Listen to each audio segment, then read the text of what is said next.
kasi film ang course niya, kaya mahilig siya mag-take ng shots. Kasing shots.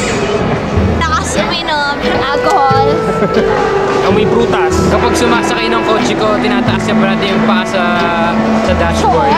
Laging naka-shorts, slippers, or sneakers. Tapos naka-tiklop. Pag nililitan siya, ganyan. Okay. Dati niya niloroll yung shooting pa. Shoulder siya lagi.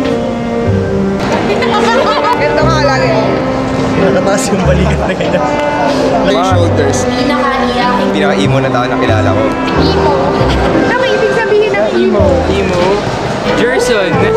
Parang lagi nagmumukmuk lang. Jerson, nagjo-joke pero minsan walang tumatawa. Pinaka-corny joke sa balat ng lupa. Kapag kinukuhanan ng litrato palagi yun yung nakaganon.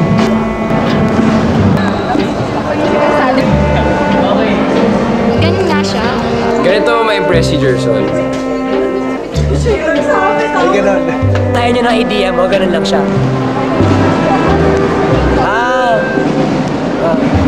Pag bumabaha yung 3 beses natin. Magtahan ka naman ang... Pang baby. Chew, chew, chew.